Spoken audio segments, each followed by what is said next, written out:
Hey guys, what's going on? A Button Games here, back on Diablo 3. This is my Witch Doctor. This is the Poison Dart build. I uploaded this a while ago. I actually had someone ask me a question.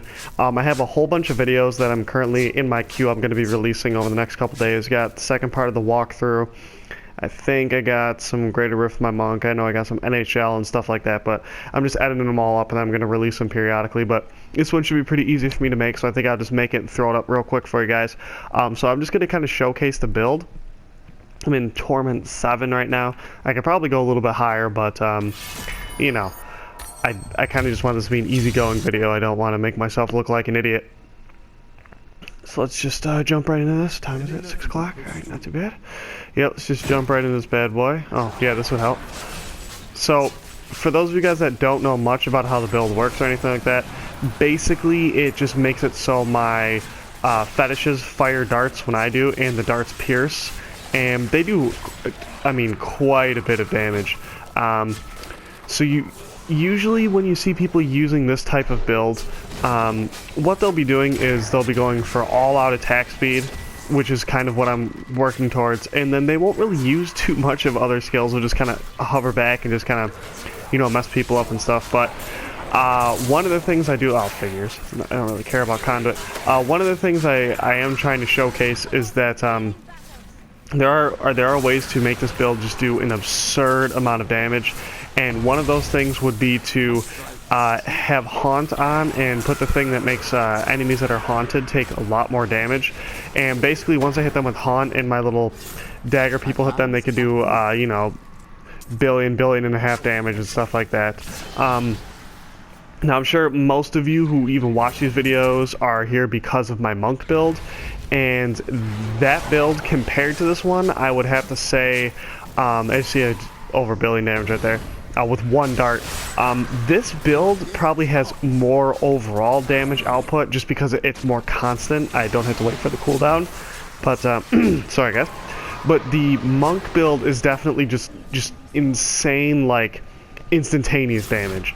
So if I were to say which one I prefer, I guess it really depends on what type of playstyle I'm into. If I just really want to get right up in people's faces and just kind of, you know, massacre groups of people at once every 10 or 15 seconds, I'm going with the monk. If I kind of want a more easygoing game like this, I will certainly just switch on over to my Witch Doctor, because my Witch Doctor lives a lot longer. Life on hit, things like that. I'm hitting these guys so many times because all my little dagger people and stuff like that. So it really does help. Like I said, the Haunt thing is really nice. You know, I just kind of put that on everybody, and then my dagger guys go kind of crazy. And like I said, as you're seeing, you know, they don't do a ton of damage individually, so unlike my monk, I'm not hitting for 1 billion damage at once. But, you know, when they're all hitting these guys for 200, 300, 500 million damage, depending on, you know, crits or not, it adds up tremendously when you consider I have 16 of those guys out right now. So, you know, they, like right there, you know, it's 400, 400, 400, 400, 400 million damage. It adds up tremendously. What? My inventory's full? Alright. What is taking up my inventory? Oh, I gotta have a shit ton of materials or something, probably. What was I doing on this guy? Where is all my stuff? What? Why is my inventory so full from? What do I got? Oh, right, I was trying to get, ancient versions of Taskers of Theo. Right, holy crap, I went a little overboard there, huh? Alright. Gloves for days. Alright. I'm still working on that, but, you know, I'm in Torment 7, so these guys drop quite a bit of legendaries, so might as well pick those up. I could use the Forgotten Souls for upgrading those rare items that I just dropped, but much easier to get the rare items back than it is to get the legendaries, so that's what I'm going with. And as far as I can tell, I'm not sure if the patch impacted anything that has to do with this build. Again, there are a lot of you people out there that know a lot more about this game than I do, so if you do know something that this patch impacted, like if I'm missing something and the build was more effective or less effective, please let me know. That way I can make adjustments accordingly. Like if, you know, maybe I'm using the wrong dart rune because they increase the effectiveness of another one. I don't exactly have time to test all the runes out and, you know, make like a spreadsheet with all the damage and stuff, but I'm sure some of you people out there do stuff like that, and If you have any advice, please, please, please let me know. I do appreciate all the comments that you guys have been leaving on my videos. It, you know, gives me something to do, kind of like this. This video's, I know it's weird to just make one video just in reply to one comment, but, you know, it does give me something to do, and I know that even if this video only gets, you know, 5 or 6 views, those could be really, really helpful to people. You know, I'm not all about getting, you know, I'm not all about trying to get, you know, millions of views and make a ton of money. I don't really care. I'm just having a lot of fun, and from what I can tell, you guys are also having a lot of fun trying out these builds for yourself and stuff like that. So that's really, really what it's all about. There are plenty of people out there who play this game a lot better than I do, who are a lot more knowledgeable, but, you know, I like to think I can give things a pretty unique twist. Let's see here. Oh, yeah. Take that. Bada boom. Ah! The hell is that? Alright, those stupid freaking things. Oh yeah, so the build, really, if you're going for this build, the only 2 required items for this are, I would have to say, probably the helmet. I'll have to double check that so I don't sound like an idiot over here. Let's see, kill this guy, kill this guy, kill this guy. Alright, let's double check that. Might as well pick this stuff up. Oh, there must have been 2 or 3 bosses over here. Yep. Alright, cool. So, I think that it's, yes. So these 2 things are an absolute must. So you need the Carnival. The 5 fetishes closest to you will shoot a powerful poison dart every time you do. I mean, that's the whole thing of the build, is I have a ton of fetishes, and there's always going to be 5. And it's the 5 closest to you, which is key. So it's not like they have to be within a certain distance. So, you know, if they're way, way, way out fighting things, as you see, those 5 are still shooting darts. So they don't have to be right up next to me, which is really, really clutch. It's really cool.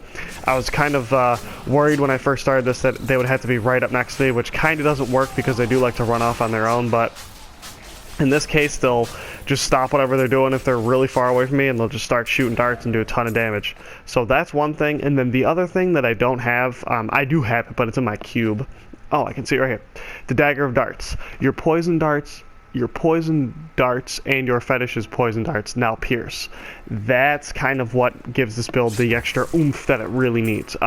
With the mask, you could still be effective, but you won't be able to just go through rows of people because the darts don't pierce naturally. Now, with the Carnival on and this dagger, as you see the darts just kind of going through and just killing people in rows and in groups, and that's really what makes this thing so effective, and what really allows you kind of just to hang back, and you can pretty much just kill people as they're getting to you, because very few enemies or even bosses, even the uber bosses, can just withstand walking into a barrage of all these darts doing a few 100 million damage. It really, really adds up really, really quickly. So that's kind of what I really like about this build. It's very unique, I think.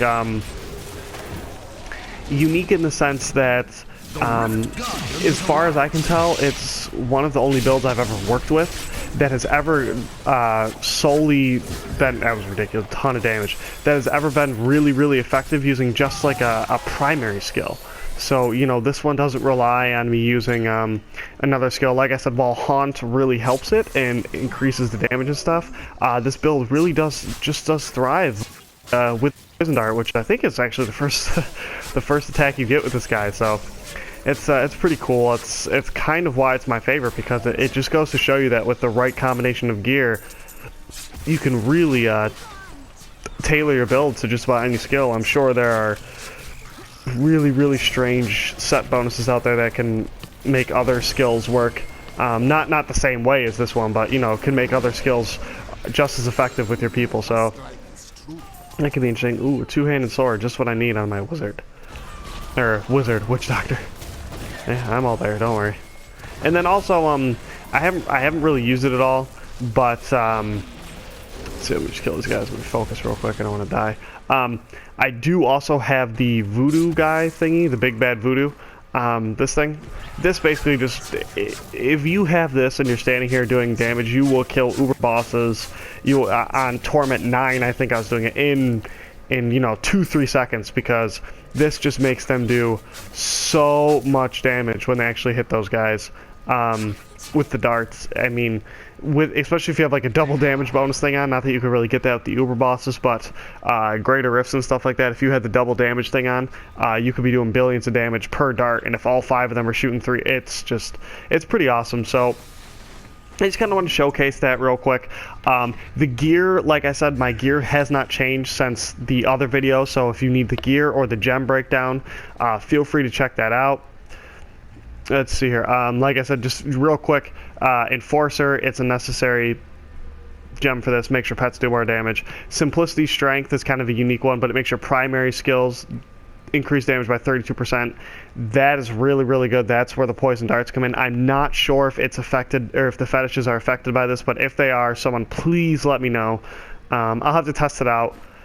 And then, of course, I have Gogok of Swiftness. This is just to help my attack speed get up there to do the most damage possible. So, guys, I hope you enjoyed this video. Like I said, I'm going to be planning on uploading a ton more, so be on the lookout for that. Part 2 of the story is coming up. I think I'm going to put that up on Wednesday. And until next time, guys, see ya.